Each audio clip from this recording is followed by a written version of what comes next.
Já passou por aquela situação em que alguém pergunta como foi seu fim de semana e por dentro você sente um vazio tão profundo que até a resposta mais simples parece pesada demais? Não é que a pergunta seja ruim, mas algo dentro de você reconhece a frieza por trás dela. Um ritual automático, palavras que não dizem nada, não esperam nada, não revelam nada. O que ninguém explica sobre o despertar espiritual é que ele não muda apenas a forma como você enxerga o mundo. Ele transforma a maneira como você percebe o vazio assustador da maioria das conversas humanas. De repente você está em uma sala cheia de gente trocando o que chamam de conversa normal, e se sente como um estrangeiro que esqueceu como falar a língua da indiferença. O mais perturbador é que isso não é apenas uma questão de timidez social. É a sua consciência se recusando a participar desse sonambulismo coletivo que chamamos de conexão humana. E a dúvida que não sai da sua cabeça é: você está despertando ou apenas se tornando insuportável para os outros? Vou contar um efeito colateral do despertar espiritual que nenhum guru menciona.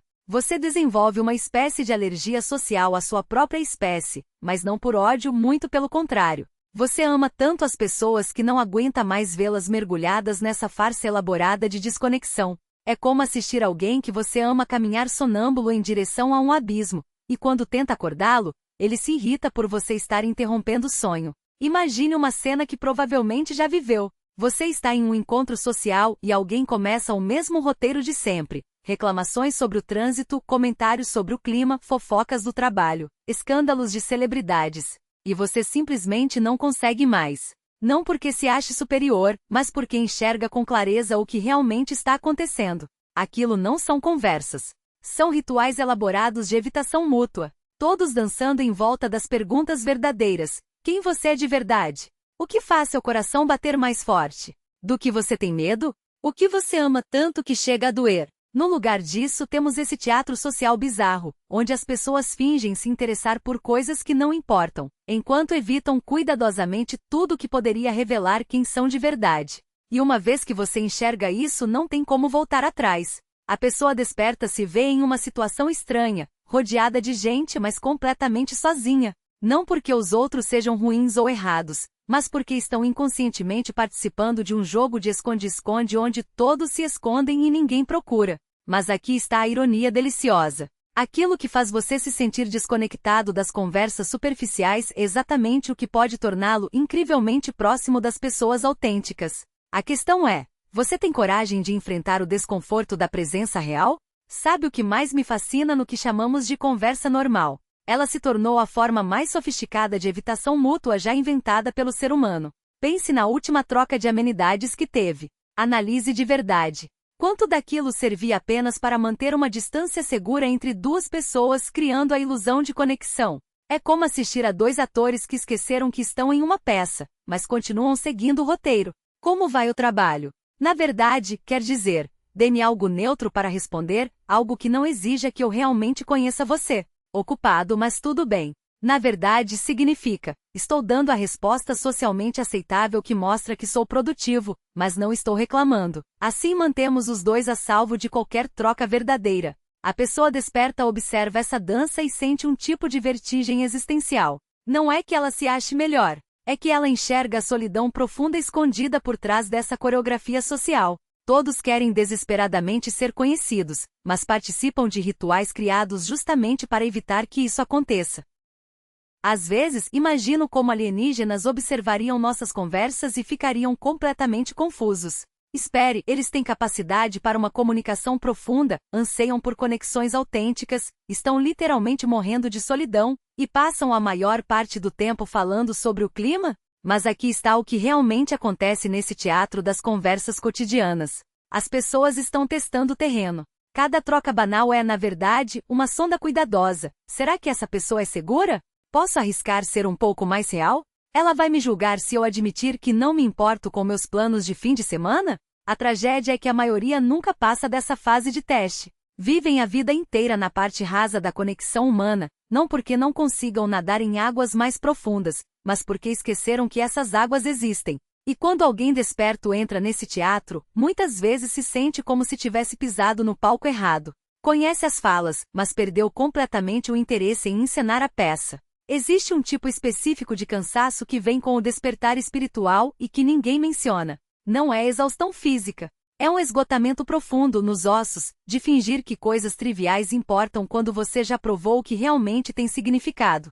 Você está ali, alguém falando sobre a nova dieta, o cachorro do vizinho, ou a última fofoca do escritório, e sente como se estivesse se afogando em um mar de insignificância. Não porque essas coisas sejam erradas em si, mas porque você percebe a energia desesperada por trás delas. A maneira como as pessoas enchem cada momento com ruído para evitar o terror do silêncio. Chamo isso de sufocamento espiritual. É aquela sensação de quando alguém fala com você sobre assuntos superficiais e sua consciência parece literalmente lutar por ar, como se estivesse presa em uma sala onde todo o oxigênio foi substituído por conversa fiada. Você viu o que aconteceu naquela série ontem?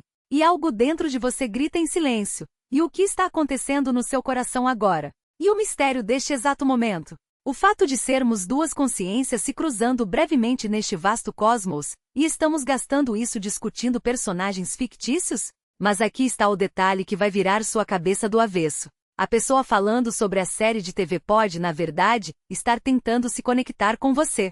Ela está oferecendo a única moeda de conexão que sabe usar. É como alguém que só fala uma língua tentando desesperadamente se comunicar. E tudo que você consegue pensar é em como essa língua é limitada. A pessoa desperta muitas vezes comete o erro de achar que os outros escolhem a superficialidade. Mas e se não for uma escolha?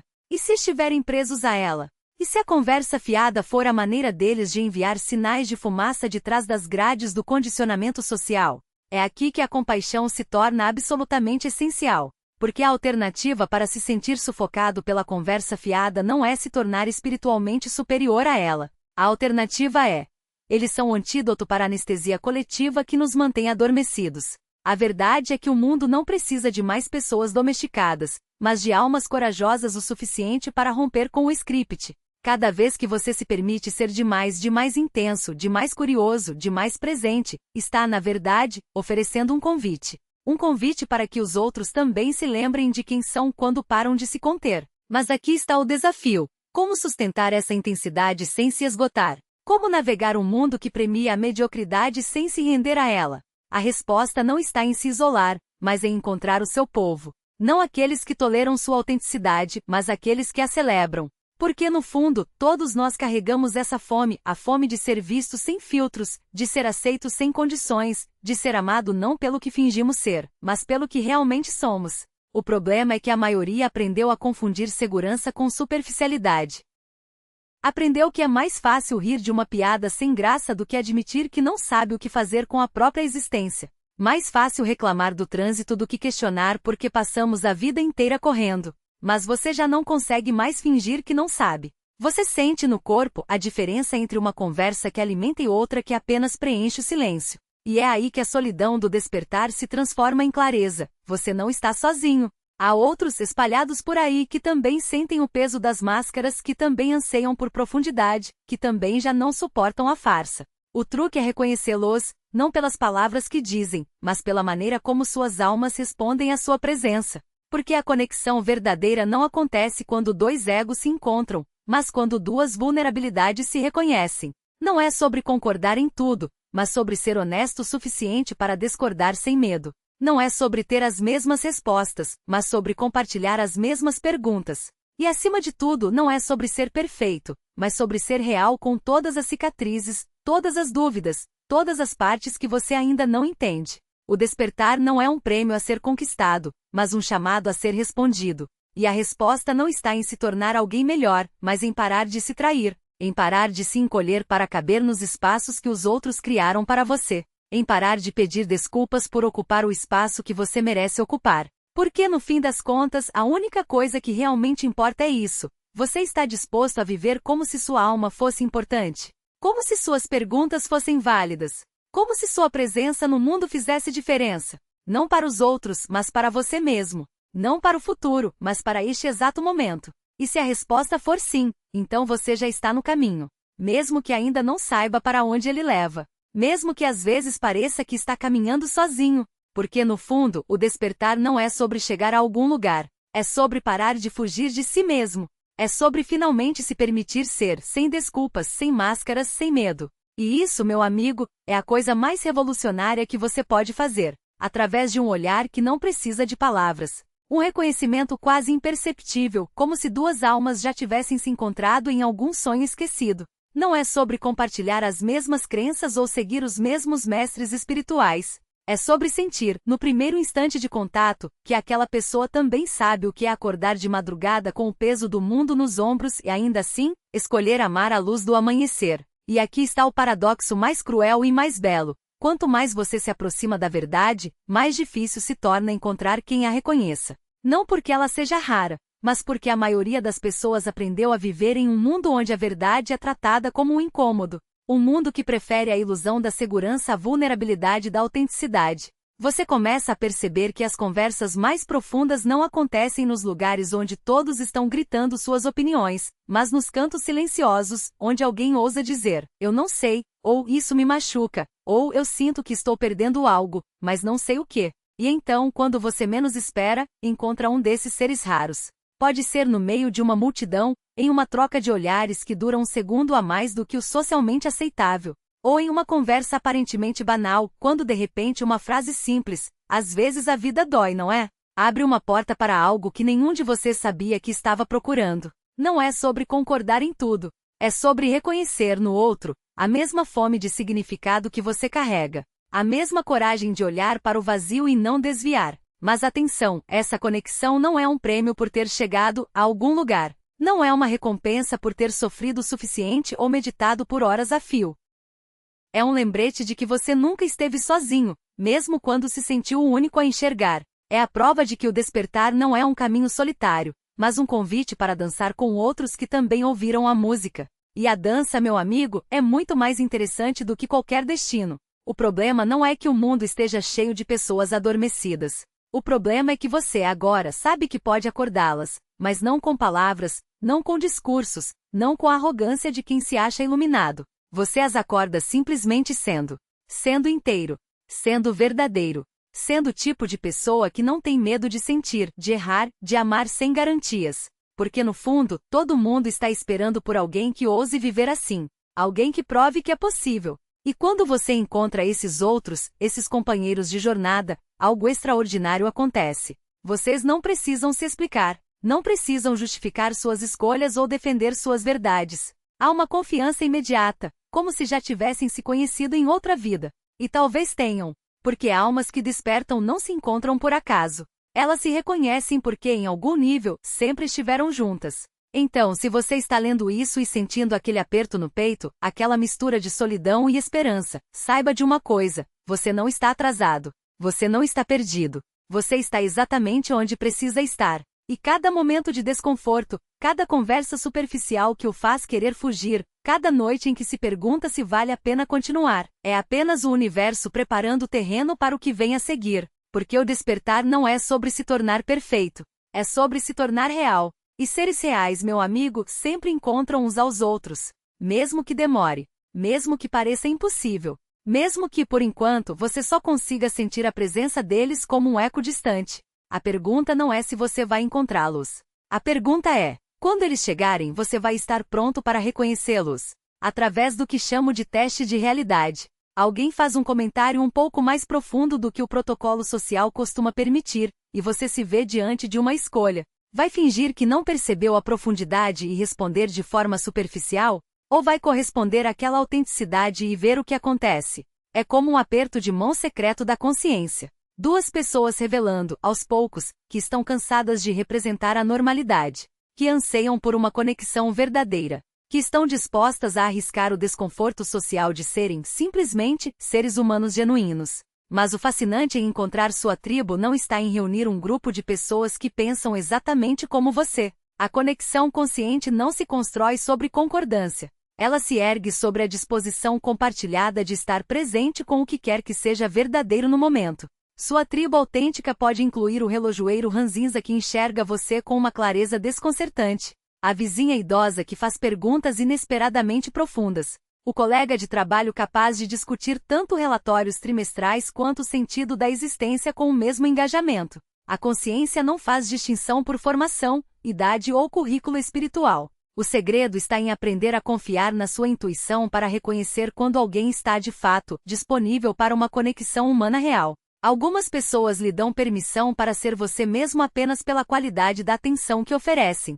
Outras fazem você se sentir como se precisasse se desculpar por ocupar espaço. Sua consciência desperta se torna incrivelmente sensível a esses convites e restrições energéticas. E aqui está o paradoxo que vai realmente bagunçar sua mente. Quanto mais você insiste na conexão autêntica, menor pode se tornar seu círculo social, mas infinitamente mais satisfatório. Qualidade sobre quantidade não é apenas um conceito bonito. Torna-se uma necessidade para a sobrevivência espiritual. Encontrar sua tribo autêntica não é sobre excluir os outros. É sobre se incluir em relações que, de fato, nutrem sua alma. E chegamos então ao paradoxo final do despertar espiritual e da conexão social. A mesma clareza que torna as conversas comuns insuportáveis pode se transformar no seu maior presente para os outros, se você aprender a manejá-la com compaixão, e não com julgamento. Porque o objetivo nunca foi se tornar tão espiritualmente refinado a ponto de não conseguir mais se relacionar com seres humanos inconscientes. O objetivo é se tornar tão consciente que você possa encontrar as pessoas exatamente onde elas estão, sem se perder no processo. Isso é o que chamo de presença compassiva, a capacidade de estar plenamente desperto enquanto, ao mesmo tempo, cria espaço para que os outros estejam exatamente tão adormecidos quanto precisam estar naquele momento, sem tentar acordá-los, sem julgá-los por estarem dormindo, apenas sendo uma presença consciente e gentil que lhes dá permissão para serem humanos. Quando alguém começa a falar de coisas triviais, em vez de se sentir sufocado espiritualmente, você aprende a ouvir o ser humano por trás das palavras. O que essa pessoa está realmente tentando comunicar? Que tipo de conexão ela busca? Como seria responder àquela tentativa de comunicação com genuína abertura, mesmo que o assunto não lhe interesse? Presença compassiva não significa fingir que se importa com o que não importa. Significa se importar com a pessoa que está tentando se conectar com você, independentemente do método que ela escolheu. É a diferença entre descartar o tema da conversa e valorizar o ser humano que o oferece. E aqui está o que começa a acontecer quando você domina essa arte. Sua presença genuína se torna uma espécie de convite para que os outros deixem cair suas máscaras sem nem perceberem. As pessoas começam a dizer coisas para você que normalmente não diriam. As conversas se aprofundam naturalmente, porque você não está adicionando ansiedade ou julgamento ao espaço, está adicionando consciência. Você se torna como um diapasão da autenticidade. Sua disposição para ser real dá aos outros permissão para se lembrarem de quem são por baixo de suas personas sociais. Não através de sermões ou ensinamentos espirituais, mas simplesmente pelo ato radical de estar genuinamente presente com o que quer que esteja acontecendo. E aqui está o segredo definitivo que resolve toda a estranheza social do despertar. Você para de tentar ter as conversas que acha que deveria ter, e começa a ser o tipo de pessoa que torna possível a conversa autêntica. A questão nunca foi se engajar ou evitar a conversa comum. A questão é, você consegue trazer tanta qualidade de presença a qualquer interação que ela se transforme em uma porta para que ambos se lembrem do que é de fato uma conexão humana real? Esta é a arte da presença compassiva. E ela transforma cada conversa de uma performance em uma possibilidade. E assim voltamos ao ponto de partida, aquele dilema social peculiar da pessoa espiritualmente desperta, que já não consegue mais participar inconscientemente do teatro das conversas normais. Mas agora você enxerga isso de outra forma, não é? Isso não é um problema a ser resolvido. É uma iniciação a uma maneira completamente nova de ser humano. Seu desconforto com conversas superficiais não é sinal de que você está se tornando antissocial. É sinal de que sua capacidade para conexões autênticas cresceu tanto que qualquer coisa menos do que isso parece uma traição à sua própria alma. A solidão que você sente em meio à multidão não é um exílio permanente do contato humano. É um período de transição enquanto você aprende a reconhecer e criar o tipo de relacionamento que sua consciência desperta exige. Você não está se tornando impossível de conviver, está se tornando impossível de ser inconsciente perto. E isso, meu amigo, é exatamente o que este mundo precisa. Pessoas tão comprometidas com a autenticidade que sua simples presença se torna um convite para que os outros se lembrem de quem realmente são. A arte está em ser uma ponte entre mundos. Consciente o suficiente para enxergar com clareza, mas compassivo o bastante para encontrar os outros exatamente onde eles estão. Esse é o seu presente para um mundo que se afoga em conexões superficiais enquanto morre de sede por algo real. Sua consciência desperta não foi feita para separá-lo da humanidade. Ela veio para lhe mostrar o que a conexão humana pode se tornar quando é libertada da prisão da performance social. Então, da próxima vez que se encontrar em uma sala cheia de pessoas tendo o que elas chamam de conversa normal, lembre-se disso: você não é o problema. Você é a possibilidade.